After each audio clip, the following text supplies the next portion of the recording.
결국 감정의 문제, 그 다음에 느낌의 문제 이런 것들은 인식 주체랑 관련되고 그게 명상문화랑 관련되는 거예요. 선불교야말로 사실은 가장 4차 산업시대에 적합한 불교다라는 생각을 해요.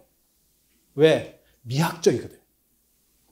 앞으로 세상을 주도할 거는 미학이라고 생각을 하는 거고, 그리고 거기에 가장 적합한 식의 불교는 선불교다라고 생각을 해요.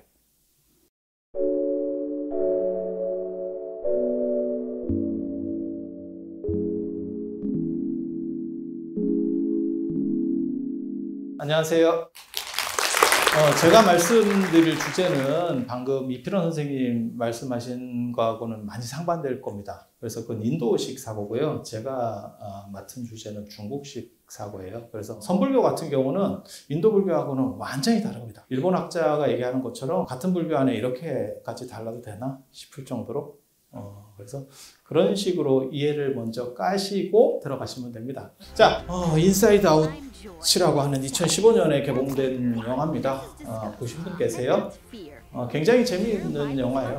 머릿속에 있는 감정에 대한 어떤 요소들 이런 걸 가지고 만든 영화인데 사실 동아시아 쪽에는 느낌이라는 개념이 별로 좀 적어요. 상대적으로. 그래서 감정 얘기를 중심으로 해서 끌고 갈 겁니다. 자, 대진이라고 하는 사람 청대 철학자 중에서 굉장히 중요한, 저는 어렸을 때 저 양반에 대해서 보면서 굉장히 감동을 느꼈거든요. 내용 자체가 굉장히 재밌습니다. 윤리적으로 살아라, 뭐 어떤 이치에 맞춰라, 이런 것들은 다 성인이 가르쳐 준 거고, 하늘이 부여한 것은 감정이라는 거예요. 그러니까 식욕, 생욕 같은 거는 하늘이 부여한 거다. 나는 성인보다는 하늘이 높다고 생각하기 때문에 하늘을 따르겠다. 굉장히 멋있지 않아요? 요즘으로 말하면 감정에 충실해.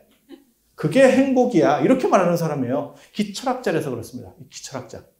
그리고 이 사람까지 가는 과정에서 이제 선불교나 이런 강남 문화라고 하는 것들이 나오는 거예요. 그래서 어떻게 보면 중국 철학사상 가장 흥미로운 사람 중에 하나가 이 대진이에요. 그리고 지금 현재 오늘날 우리가 살고 있는 사회는 아시다시피 이성이나 합리성보다도 감정과 느낌이라고 하는 것이 중요하고, 저걸 통해서 행복한 거죠, 사람이. 인간이 어차피 삶의 목적이라는 건 행복 아니겠어요? 합리성이 목적인가요? 그럼 무슨 일이 벌어질 것 같으세요? 4차 산업시대가 되면 인간이라고 하는 게 이제 쓸모가 없어지게 되겠죠. 그래서 합리성 말고 어떻게 하면 행복할 것인가. 그래서 이쪽 비중들이 점점 지금 늘어나고 있죠. 그리고 여러분도 아시겠지만 저희 어렸을 때만 하더라도 이런 감정에 대한 표현, 개인에 대한 표현이라고 하는 것들이 굉장히 절제되어 있었던 게 한국 사회죠. 그런데 지금은 전화만 받아도 사랑합니다, 고객님, 이렇게 나오는 시절이 됐으니까. 아니, 그렇잖아요. 어른들 중에는, 연세 좀 많으신 어른들 중에는 아마 평생 사랑합니다라는 표현 자체를 써본 적이 없었던 분들도 많을 거예요. 그러니까 감정에 대해서 이렇게 표현하지 않는 것들이 정상적인 문화였는데 지금은 막 미친 듯이 표현하고 그리고 나서 이혼하죠. 훨씬 더 사랑하는데 훨씬 더 많이 이혼합니다. 참고로 말씀드리면 3분의 1이 이혼합니다. 그래서 지금은 시대가 많이 바뀌었다는 것. 아무튼 이쪽 중심이라고 하는 거는 분명한 거. 이렇게 하는 거고요. 그 다음에 중국 같은 경우는 나라가 크니까, 참고로 말씀드리면 인도도 굉장히 넓잖아요. 화폐에만 15개 문자가 쓰여 있는 게 인도입니다. 지구의 나라 안에서도 말이 잘 안 통해서. 그게 인도인데 중국은 인도보다 3배가 큽니다. 대부분 인도나 중국 같은 나라들을 나누는 데는 기후가 변화하는 곳이에요. 인도도 마찬가지입니다. 인도도 데칸고원을 중심으로 해서 남인도, 북인도 이렇게 지역이 나뉘는 거고요. 그래서 강남과 강북으로 이렇게 나뉘어요. 이 중간에 뭐가 있냐면 양자강 중심이 아닙니다. 회수 중심입니다.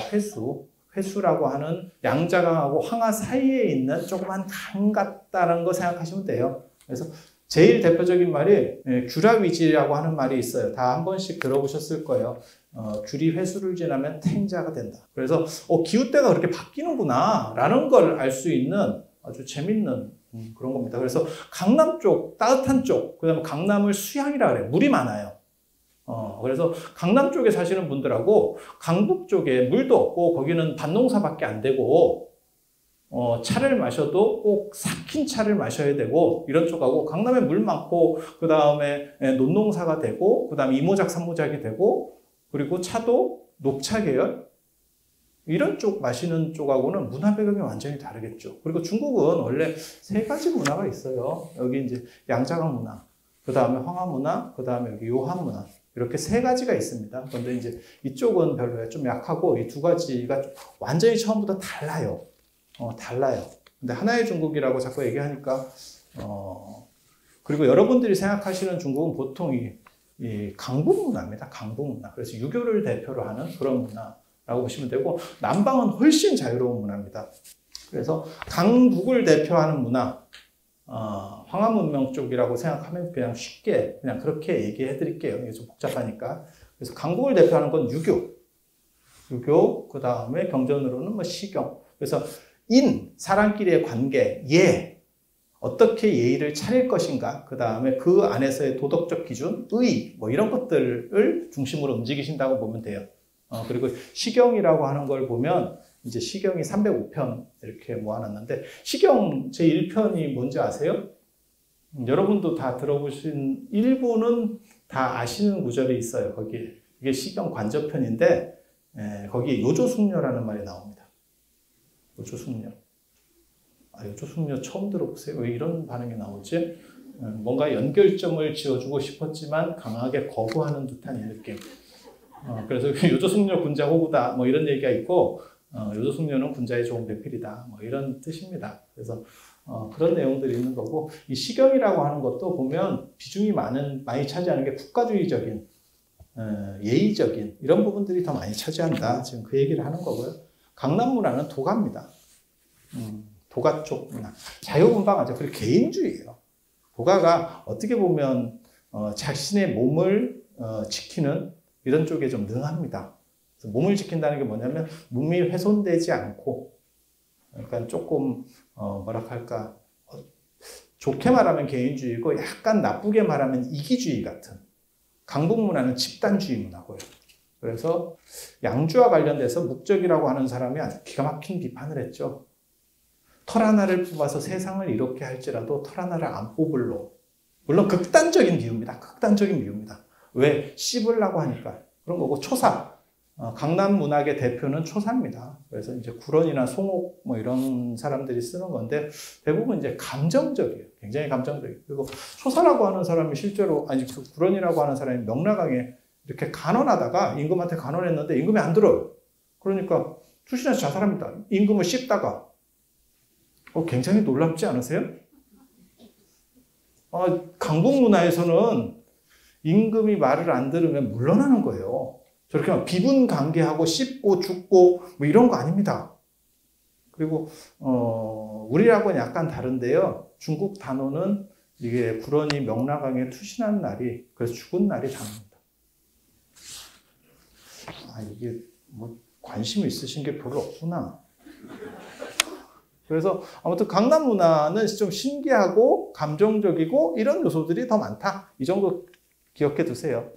그래서 강남이 중국으로 완전히 중국 안으로 들어가는 거는 위진남북조 시대 6조라고 하는 요 나라 때입니다. 오, 동진, 송제, 양진. 여기서 오가 어떤 오냐면요, 송곤의 오나라예요. 송곤의 오나라. 그래서 삼국시대 때 박 터지게 싸우다 보니까 강남 쪽으로 점점 이렇게 땅이 넓어지게 되는 거예요. 위초고 할 때 그 조조의 위나라를 나중에 계승하는 게 사마씨의 진나라예요. 그게 서진이고, 그게 이제 북방의 오랑캐들이 오호, 선비, 흉노, 갈저강 이 5개 민족들이 남하하면서 밑으로 도망가요. 사마예라고 하는 사람이 도망가요. 그래서 세운 게 동진입니다. 그래서 동진, 그 다음에 송제, 양진, 이걸 6조 시대라고 합니다. 전부 지금 현재 남경에 수도를 두고 있었던 그런 때입니다. 그래서 이때 드디어 강남 문화가 이제 본격적으로 중국 역사 속으로 완전히 편입되는 그런 상황이라고 보시면 돼요. 그러니까 뭐 춘추전국 시대나 이런 때는 강남은 약간 변방이었습니다. 우리식으로 말하면 뭐 함경도 뭐 이런 거, 그런 정도 느낌? 물론 함경도를 비하하는 건 아닙니다. 그런 정도라고 생각하시면 돼요.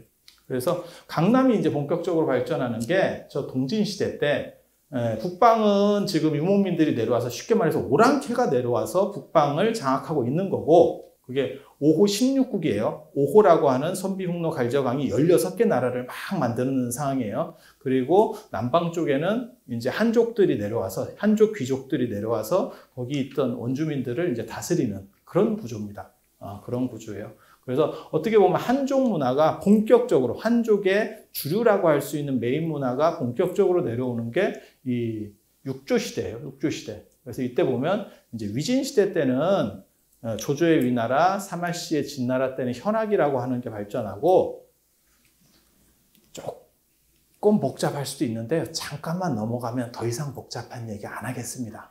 삼국지를 읽어보면 여러분 무슨 생각을 하시면 되냐면 삼국지에 유교가 없다 이 생각을 하시면 돼요.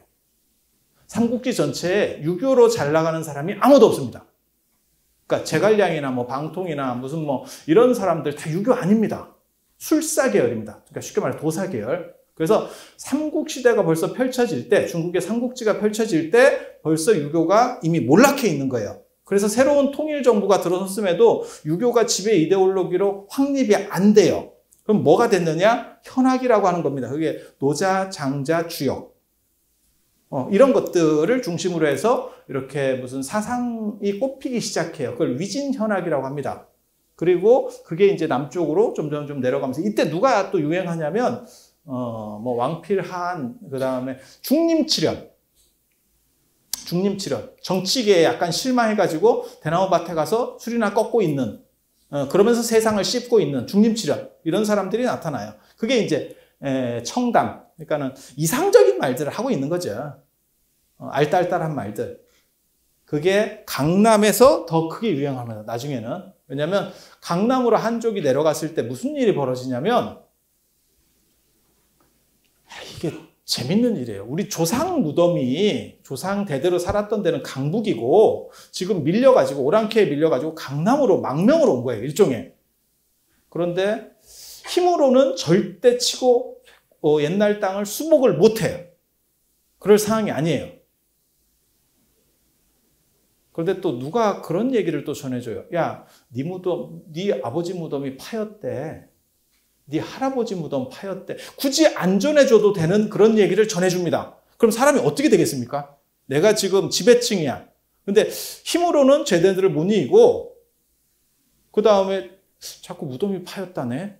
막 눈이 뒤집어질 것 같지 않아요? 그런 상황에서 어떤 방어 기제를 만드냐면, 어떤 방어 기제를 만들어내냐면, 우리가 정신적으로는 정당하다. 그리고 현실에서 사람이 유리하려고 합니다. 그러니까 현실 정치에서는 극복할 방법이 없으니까 현실에서 약간 떠나려고 해요. 그런 게 청담이에요. 청담. 알딸딸한 말들. 멋있는 말입니다. 이게 사실은 나중에 선어록이 만들어지는 배경이 돼요. 이 청담이. 그래서 이렇게 보면 이 유령이라는 사람이 있어요. 이 사람 얘기 되게 재밌습니다. 이 사람이 나체주의자예요. 집안에서는 나체로 있는데 고대판 마릴린 먼로. 그다음에 요즘으로 얘기하면 바바리맨이지. 모든 것을 베풀어 주겠다. 뭐 이런 스토리의 사람이에요. 그래서 그렇게 살았다는 거예요. 그러니까 친구들이 오니까 야, 집안 아무리 집이라도 그렇지 옷 좀 입고 있어. 이랬다는 거예요. 그랬더니 이 사람이 뭐라고 얘기하냐면 나는 천지를 집으로 삼고 그렇게 사는데 이게 방이 내 속옷이다. 너네가 내 속옷 안에 들어와 있는 거 아니야? 이렇게 얘기했대. 굉장히 재밌는 얘기입니다. 왜? 야, 이게 유교주의는 절대 아니구나. 유교에서는 신독이라고 해서 혼자 있을 때도 스스로를 삼가한다. 이렇게 나오는 거예요. 그리고 자세를 바르게 해야 되고 의관을 당연히 정제해야 되고 조선시대 임금 봐봐요. 아무리 떠 죽어도 비단 옷으로 칭칭 감고 있어야 됩니다. 그런데 아무리 자기 집이라도 아마 여러분도 마찬가지일 거예요. 지금은 이런 사람들이 우리나라에 있을 수도 있는데 여러분 어렸을 때만 해도 자기 집 방 안에 있다 그래서 옷을 다 벗고 있어요. 가능합니까? 근데 이게 지금 육교시대 때 나오는 얘기거든요.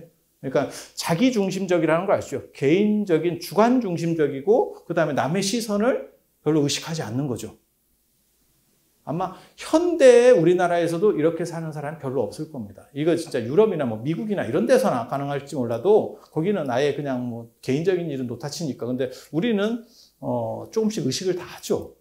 그래서 이런 개인적인 이런 쪽으로다가 점점 흘러간다는 걸 알 수 있고 또 왕자교 얘기를 보면 이거 더 재밌어요. 이 사람이 친구 보려고 갑자기 막 눈이 내린대. 쫙 이렇게 눈이 내리니까 막 설경이 쫙 걸쳐지니까 친구가 생각이 났대. 하루 종일 배를 타고 그 친구 집에 갔대. 사람을 시켜가지고 이렇게 노를 젓게 해서 갔대. 갔는데 그 집 앞에 이러니까 그 흥이 다 했대. 자기가 친구를 보고 싶은. 그래서 돌아왔대. 그게 끝이에요.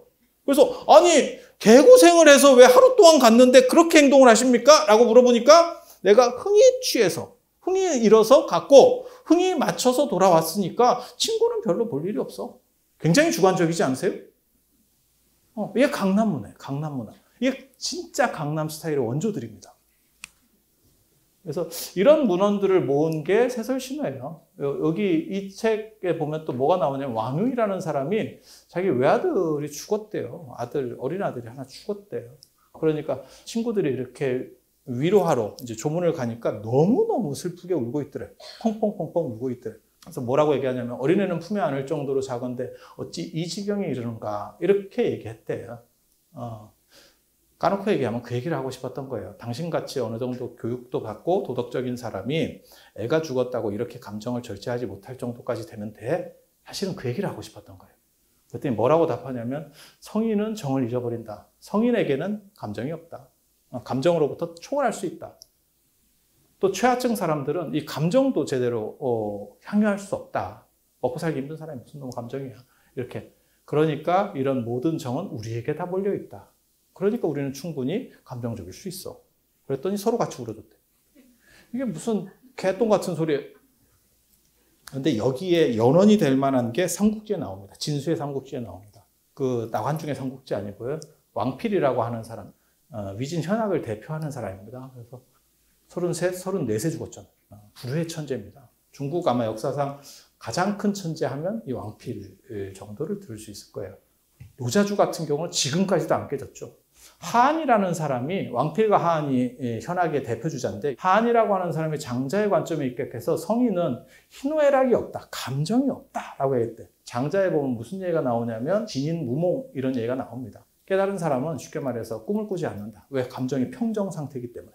그래서 이 논이 굉장히 정밀해서 사람들이 이걸 따르는 사람이 많았대. 그러나 왕필은 그렇게 안 봤대. 성인이라고 하는 사람이 뛰어난 거는 신명이고 오정, 희노애락, 욕은 인간과 보통 인간과 같대요. 그래서 성인은 감정에 얽매이지 않는 사람이지 감정이 없는 사람이 아니래. 뭘 생각하시면 되냐면 선종식으로 설명을 드리면 백장야호 생각하시면 됩니다.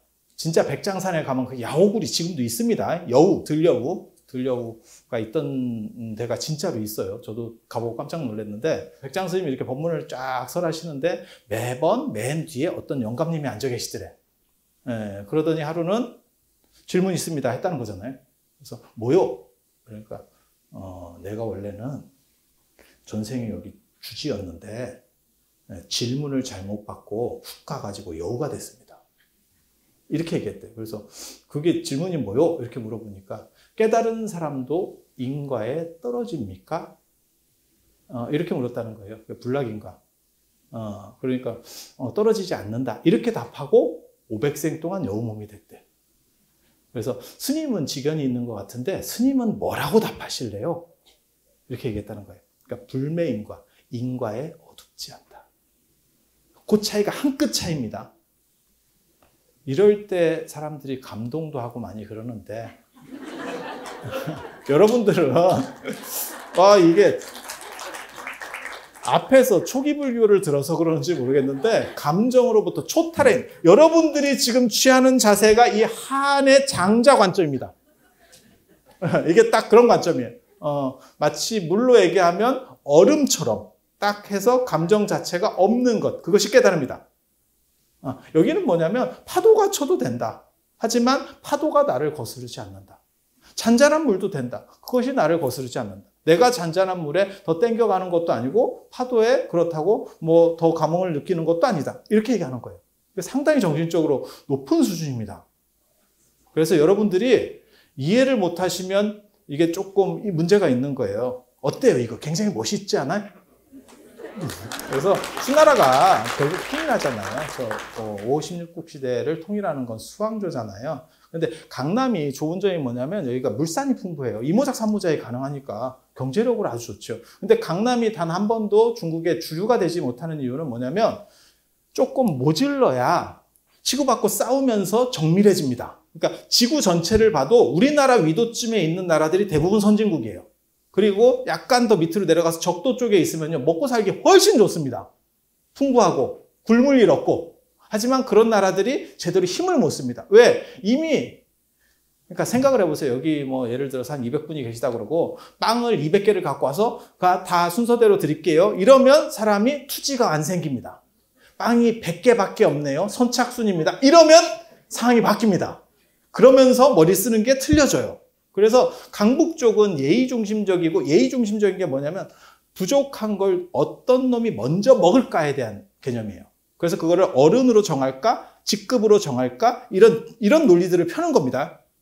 그런데 강남 같은 경우는 풍요로우니까 그냥 다 먹을 게 돌아가고, 그 다음에 개인주의적인 행동을 해버리는 거예요. 그러니까 단합이 안 되죠. 그러니까 어떤 일이 벌어지냐면 강국한테 맨날 밀리는 거죠. 그래서 결국 통일하는 수나라도 낙양 옆에 저 서안 쪽에다가 수도를 정하게 되죠. 수도를 정하고 나서 뭘 하냐면 대운하 건설이죠. 그게 낙양까지 연결하는 겁니다. 항주에서 낙양까지. 왜 장안까지 못 들어가냐면요, 거기 지주지엄이라고 옛날에 암초가 있었어요. 그래서 그걸 통과할 방법이 없어요. 그래서 낙양에서 장안까지는 배에서 내려서 실어서 물동량을 이동해요. 그 지주지엄을 지금은 파괴했습니다. 진짜 중국 대운하 대단합니다. 용제거라고 하는 황제가 타는 큰 배를 이동시켜서 강남까지 이렇게 왔다 갔다 한다는 계획이었기 때문에 엄청납니다. 저걸 사람이 손으로 팠겠어? 이런 생각 절대 못합니다. 이렇게 만드는 게, 제가 그런 얘기 하거든요. 이거는 마치 우리나라로 치면 박정희 대통령이 경부고속도로를 뚫는 거하고 똑같다. 이걸 딱 뚫고 이 강남의 물산, 그 다음에 쉽게 말해서 경제적인 것들을 강북으로 끌어올리는 거죠. 이게 수나라의 통일 정책입니다. 그리고 이거 하고 나서 수나라는 골로 갔고, 그 혜택은 당나라가 보죠. 그때 이제 운하 길이 열리니까 강남 문화들이 이제 강북으로 점점점 올라오기 시작하는 거예요. 그 대표적인 게 이제 선종입니다. 저는 사실 육조단경 처음 읽고 이 대목을 읽고 깜짝 놀랐어요. 해능 스님 금강경 한 구절을 듣고 어머니를 뭐 이렇게 모시라고 하고, 이렇게 그 다음에 오조 홍인 스님, 기주 쌍봉산입니다. 쌍봉산 중에서 동쪽에 있다 그래서 동산이라고도 하고, 그 다음에 이제 원래 산 이름은 빅무산이라고 하는 데인데 거기를 찾아가잖아요. 지금 오조사라고 하는데요. 거기를 찾아가서 이제 방장 스님을 만나는 거죠. 방장이 중국은 주시잖아요. 우리랑 직급이 좀 다르니까. 그래서 방장 스님을 만나서 홍인 스님한테 딱 대면을 하니까 홍인 스님이 뭘 물어보냐면 중국 사람들 특징 중에 하나입니다. 당신 어디 사람이요? 이거 물어봐요. 우리도 옛날에 그랬어요. 그래서 본관 같은 거 따지는 문화가 지금도 남아있는 거예요. 그랬더니 저 강남 쪽에서 왔습니다. 신주예요. 신주. 강남 신주 쪽에서 왔습니다. 야, 그런 총구석 오랑캐에도 불성이 있냐? 너 뭐하러 왔는데? 부처님들. 야, 오랑캐도 불성, 이 지역 차별적 발언을 합니다. 그래서 사실 이게 농담 삼아 던지는 거예요. 그렇게 막 심각하게 지금 얘기하는 게 아닙니다. 그랬더니 해능 스님이 정색을 하면서 앞받아치는 거예요. 그러니까 웃자고 얘기했더니 죽자고 덤비는 경우가 이제 벌어지는 거거든요. 사람에는 지역이 있지만, 남북이라는 게 있지만, 불성의 남북이 있겠습니까? 이렇게 받아치는 거예요. 저는 이 구절을 읽고 굉장히 놀랐어요. 엄청나게 놀랐어요. 제가 어렸을 때 이 육조단경 중에서 제일 크게 놀란 게 사실은 여기거든요. 이유가 뭐냐면, 방장 스님이, 쉽게 말해서 큰절 주의 스님이 행자하러 온 사람을 만나줬을까? 에 대한 게 첫 번째 의문. 만나준 것만 해도 굉장히 대단해요. 그런데 농담 한마디 했다고 이놈이 행자하러 온 놈이 정색을 하면서 그렇게 따박따박 말대답을 한다고? 그게 가능해요? 오늘날 그냥 생각해 보세요. 시댁에 처음 인사 갔어. 시어머니 될 분을 며느리가 처음으로 상견례를 하면서 인사를 갔어. 근데 너네 어디 사니? 이랬더니 저 제주도에서 왔습니다. 제주도가 옛날에 그게 조선시대 때는 해금령이 있어가지고 제주도는 무트로 못 나왔었어. 뭐 이런 식으로 했더니, 그런 지역차별 발언을 지금 시대가 언젠데 시어머니 되실 분이 그런 말씀을 하십니까? 이렇게 얘기했다고 생각을 해봐. 가능해? 그게 가능해? 아, 가능해? 그래. 그럼 요즘 가능하다고 치고. 이건 지금 당나라 때 얘기잖아요. 당나라 때, 고대, 조선시대도 아니고 고대. 아, 그 얘기는 제가 잘못했습니다. 그래서 이게 지금 고대 얘기거든. 어떻게 이게 가능하지? 그게 강남 스타일과 강북 스타일의 충돌이에요. 그러니까 해능 스님은 자기가 잘못했다는 생각을 못하는 거예요. 마치 요즘 애들이 어른한테 합리적인 관점에서는 시어머니 이게 더 맞는 것 같습니다. 이렇게 말하는 경우들이 있거든요. 좀 더 나이 든 사람은 시어머니가 틀려도 어른의 체면을 봐서 그냥 뭉개고, 그 다음에 더 어른이면 그냥 무조건 시키는 대로 하고, 뭐 그렇게 하지 않나요? 아, 그 정도까지는 동의해 주세요. 그래서 문화적으로 다른 거예요. 그런데 요즘 젊은이들이 그러면 나이 드신 분보다 한마디로 말해서 네 가지가 없어서 그러느냐? 아, 그런 건 아닙니다. 사고 방식이 달라진 거예요. 문화 배경에 의해서 사고 방식이 달라진 거예요. 그래서 강남의 해능은 자기의 문제의식을 못 느낍니다. 홍인 스님이 굉장히 점잖하고 제가 보기에는 양반입니다. 이 양반이. 그래서 그걸 받아주는 거예요. 어리고 철없고 그 다음에 강남 얘기를 하고 있는데도, 문화 배경이 전혀 다른 얘기를 하는데도 그래도 제가 똑똑하니까 이쁘네. 마치 연세 드신 분이 밑에 며느리가 새로 들어와가지고 우리 집은 이렇게 하는 거야. 그랬더니 어머니 그것은 꼭 맞는 것 같진 않아요. 이렇게 하는 게 훨씬 합리적인 것 같아요. 이렇게 따박따박하면 딱 둘 중에 하나의 반응이 나오거든요. 할 말은 없지만 한 대 때려주고 싶은 이런 것도 있고, 그 다음에 그게 맞는 것 같은데 이러면서 그냥 그래도 우리 집은 그렇게까지 하는 건 아니야 이러면서 그냥 이쁘게 넘어가는. 근데 여기 보면 그냥 이쁘게 넘어가는 구조예요. 그래서 이게 강북과 강남 문화가 충돌하고 있고, 그렇게 내려오는 건 뭐냐면 그것의 유래는 아까 얘기한 대운하를 통해서 강남 문화가 강북으로 약진하고 있다는 거예요. 그리고 해능 스님 때까지도 강남이 주류는 아닙니다. 그래서 선종의 주류는 아시다시피 신수계가 주류고요. 신수계가 주류였고, 해능은 다시 광동으로 내려가죠. 광동성으로. 지금 홍콩에 있는 쪽입니다. 다시 내려가죠. 만약에 해능이 그 당시에 먹혔으면 그 근처에서 했겠죠. 장안이나 낙양에서 했겠죠. 그래서 중국과 인도는 많이 달라요. 그래서 인도는 이원론적 문화예요. 그러니까 피안과 차완. 하나는 실제의 세계, 하나는 매트릭스의 세계. 매트릭스의 세계는 화상 같은 거기 때문에 그냥 깨버리면 되는 거예요. 그건 아무 가치가 없는 거예요. 피안과 차완이라고도 하고 진재 속죄라고도 하고. 그래서 여기서 느끼는 감정적인 것들은 다 별로 안 좋은 거. 그래서 이데아 세계 같은 걸 추구하는 거죠. 그래서 감정적인 것들, 그런 것들은 별로 상태 안 좋아. 야, 꿈속에서 네가 지금 희희낙낙하는 게 말이 돼? 네가 제정신이야? 이렇게 얘기하는 거죠. 그런데 중국 같은 경우는 이런 논이, 이 하나의 세계밖에 없어요. 그러니까 도노라는 게 가능한 것도 사실은 이 중국의 이런 논 문화 배경이에요. 그래서 두 개가 있는 게 아니고, 물건이 A하고 B로 이렇게 두 개가 있는 게 아니고, 인도 같으면 여기 이거는 안 좋은 거, 이거는 좋은 거. 그래서 이걸 버리고 이걸 취하는 거예요. 그래서 점차로 이쪽 넘어가는 겁니다. 그래서 점호 개념인 거고, 도노 개념은 뭐냐면 앞뒤로 있는 거예요. 하나의 세계밖에 없기 때문에. 그래서 이거냐 이거냐예요. 이렇게 마음 한번 바꾸면 해결이 되는 거죠. 그래서 그게 도노 개념입니다. 그래서 극락을 말하더라도 인도에서는 서쪽으로 10만원 국토 어쩌고저쩌고 얘기를 하고 있는 거고, 중국에서는 해능스님 육조단계가 그렇게 말하죠. 네 마음을 되돌리면 그게 곧 극락이야. 그리고 자성 미타야. 이렇게 가는 거죠. 이 얘기를 왜 하는 거냐면 인도는 감정을 분리시키고 가야 될 세계가 있어요. 근데 동아시아 쪽은 감정을 분리시키고 갈 수 있는 세계가 없어요. 하나밖에 세계가 없기 때문에. 그래서 감정을 가지고 갈 수밖에 없는 거예요. 그래서 아까 왕필 같은 얘기들이 나오기 시작하는 거예요. 중국에서 가장 중요한 게 이제 인성론이에요. 중국 철학을 관통한다라고 저는 이해를 하고 있는 게 인성론이거든요. 참고로 말씀드리면 제가 성대나 이런 데서 유교도 강의를 했었어요. 유교도 원래 어느 정도는 합니다. 인성론이라는 게 굉장히 중요하고, 중국 인성론의 특징은 성선설입니다. 순자는 성악설이라고 생각하지 마세요. 순자도 성선설입니다. 단 현상에서 보느냐 본질에서 보느냐예요. 거울이 안 닦여서 지금 지저분해. 현상에서는 그것을 거울이 안 보여라고 얘기하는 건 순자입니다. 거울 자체가 깨끗하지 않다라고 말하는 게 아니에요. 지금 앞에서 볼 때 그것은 문제가 있어. 그러니까 그걸 잘 닦아나가야지. 순자 제1편이 권학편입니다. 거기서 유명한 구절이 나옵니다. 여러분 다 아시는 구절. 청출어람 청어람. 그래서 계속 거울을 밖에서 닦아 나가야지. 신수 생각하시면 됩니다. 해능과 신수 생각하시면 됩니다. 이렇게 잘 닦아 나가야지 이렇게 얘기하는 거예요. 맹자 같은 성선설은 뭐냐면 아무리 거울 위에 때가 있어도 그 거울의 본질은 더러워지지 않아. 본질이 더러워질 수 있냐? 이렇게 얘기하는 거예요. 그러니까 둘 다 성선설이에요. 단 이쪽에서 보느냐 저쪽에서 보느냐의 차이일 뿐이지 성악설은 중국에 없습니다. 그렇게 되는 이유는 뭐냐면 원래 신이 인간에게 부여한 게 성이기 때문에 그 신은 완전체니까.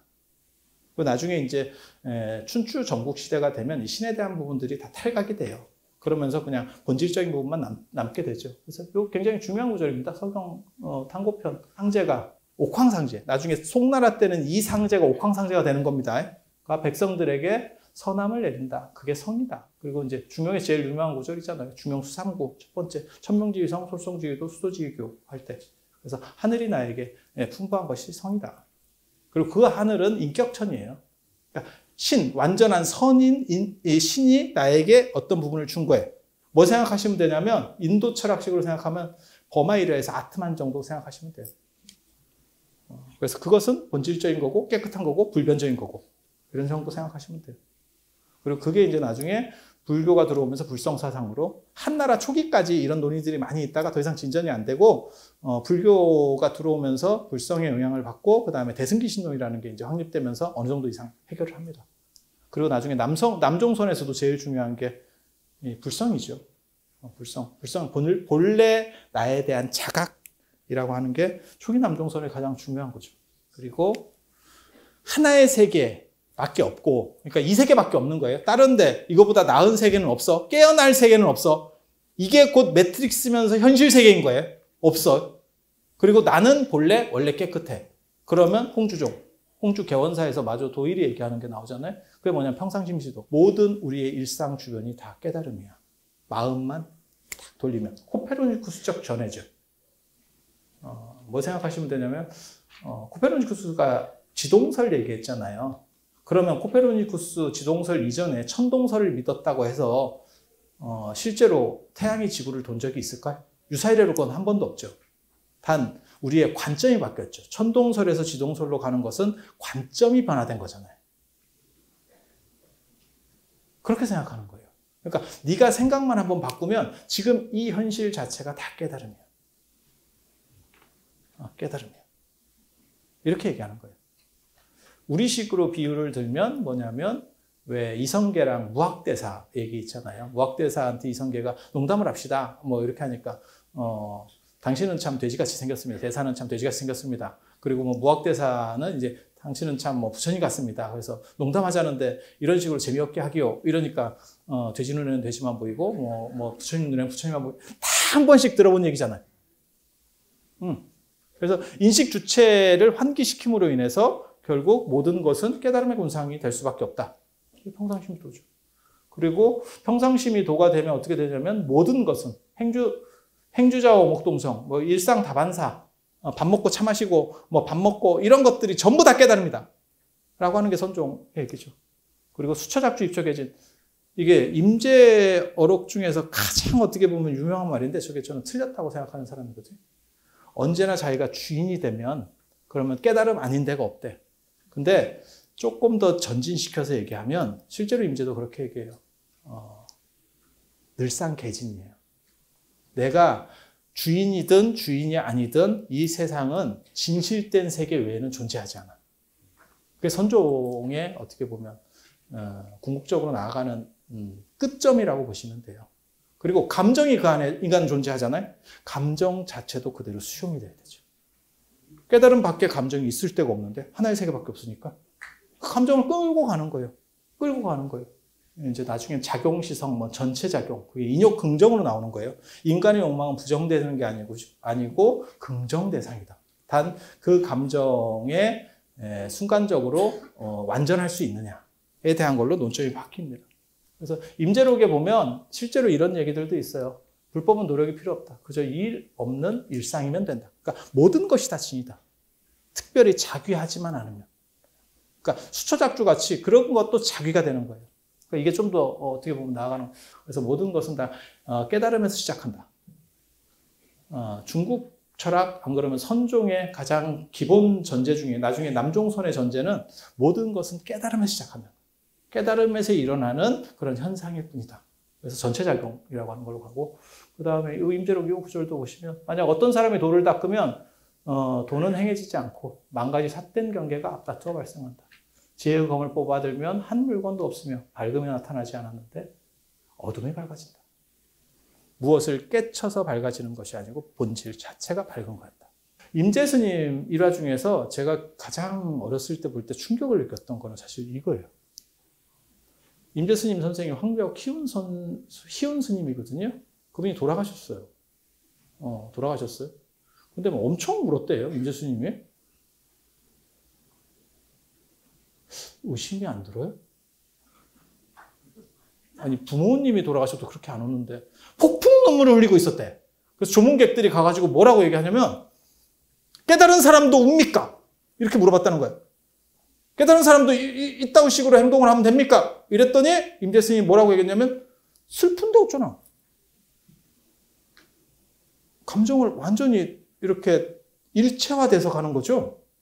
그러니까 부처님 돌아가셨을 때는 열반하셨을 때 분명히 그렇게 나옵니다. 두 종류의 사람이 있었다. 폭풍 오열을 하는 사람이 있었고 하나는 덤덤한 사람. 덤덤한 사람은 깨달은 사람이고 오열하는 사람은 더 배울 것이 남은 사람.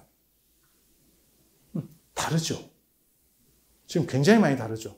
그래서 이제 이런 사고 방식에서는 인식 주체에 매몰되면 깨달음 아닌 게 없기 때문에 자기는 언제나 정당해. 그리고 거기서 문제가 생기는 부분들이 존재해요.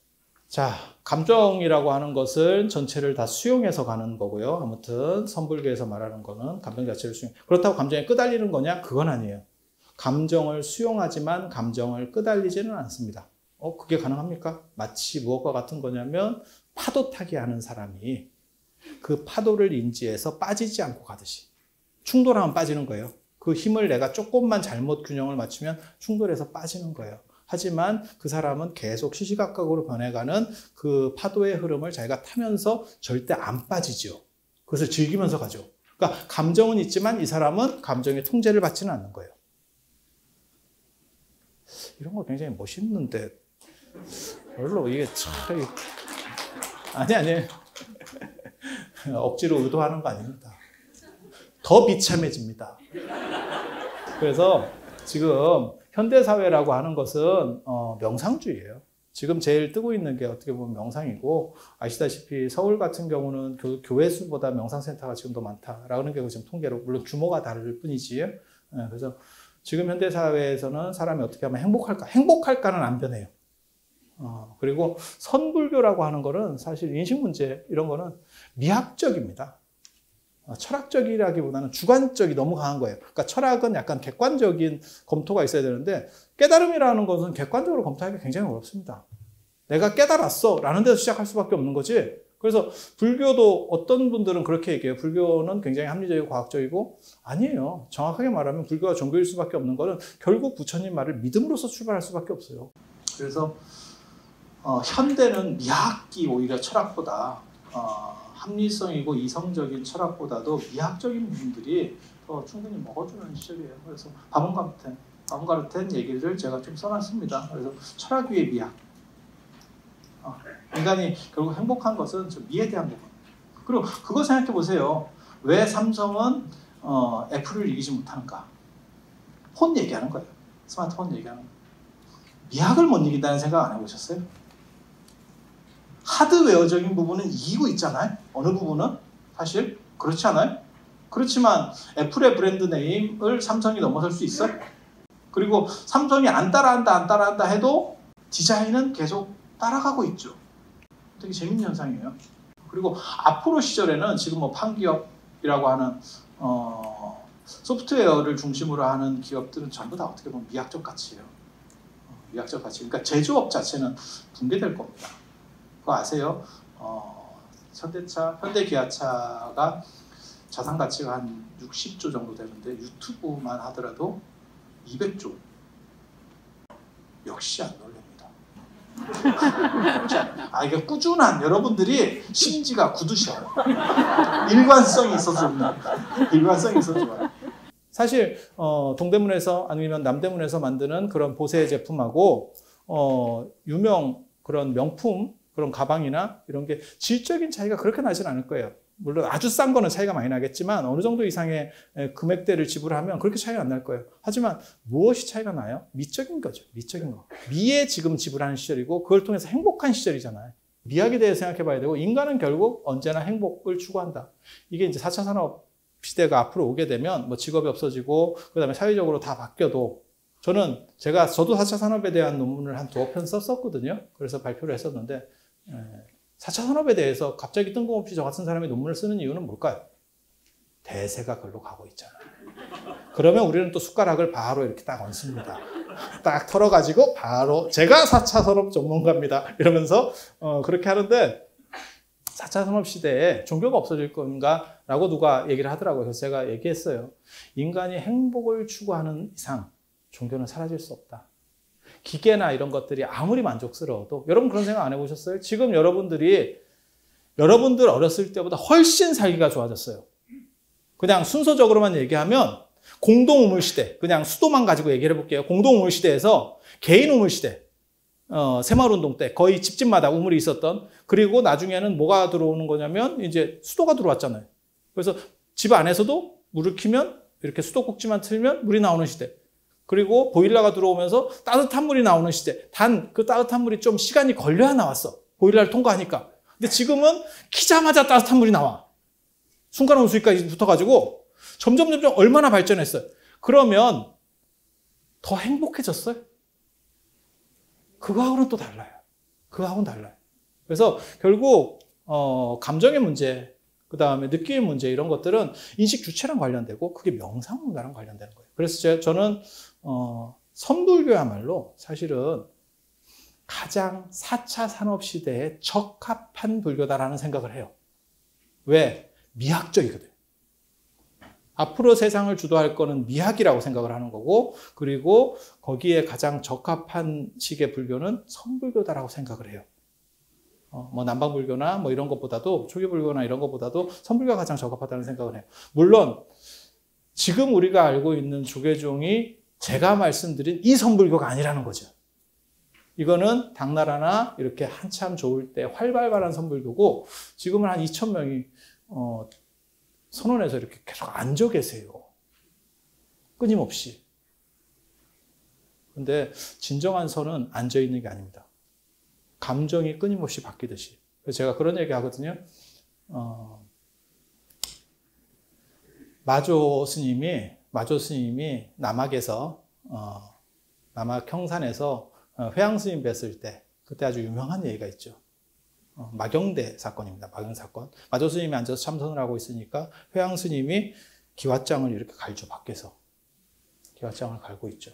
그러니까 기왓장을 가니까 썩썩썩썩 이렇게 소리가 날 거 아니에요. 쓱쓱쓱 소리가. 그러니까 야,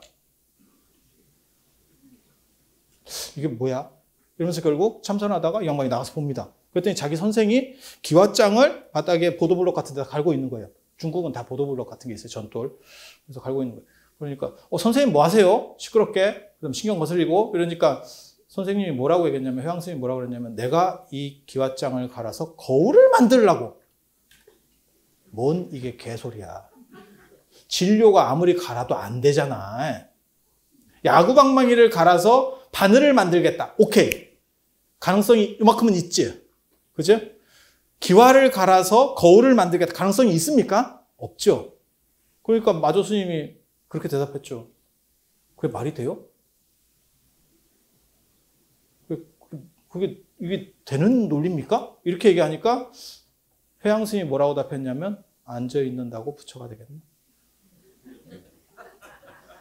이렇게 얘기하거든요. 그러니까 행동주의예요. 행동주의. 철저하게 서는 행동주의예요. 그게 마조가 홍주종. 그래서 평상심이 도라고 하는 이런 식으로다가 나가는 거예요. 근데 후대에 이제 송나라부터는 이제 점점 이 활발한 생각들이 없어지고, 거기는 다 이유들이 또 있어요. 근데 그건 뭐 여기 설명할 상황은 아니고, 없어지고 결국 어떻게 돼요? 지금같이 앉아만 있는 거예요.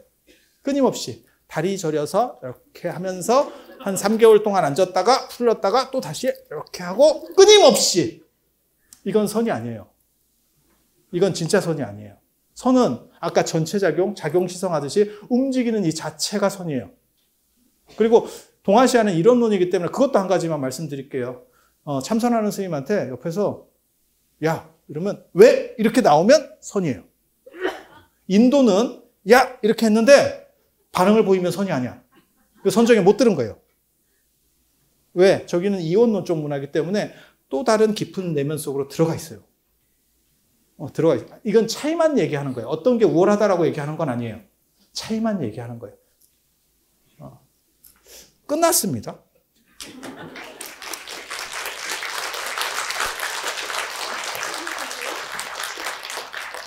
그래서 여러분들이 알아두셔야 될 거는 사실은 우리 문화 속에 있기 때문에 동아시아 이런 전통들은 사실은 우리 속에 그냥 녹아 있는 거거든요. 그래서 의외로 잘 안 보여요. 너무 가까워서 소중한 걸 잘 모르고 잘 못 보는 경우들이 있어요. 그래서 그거를 객관적으로 한 번 더 생각해보고 감정의 문제도 부정의 문제라기보다도 인욕긍정론, 인간의 욕망을 긍정하는 문화의 가장 오래된 기원은 사실 선불교예요. 당나라 선불교입니다.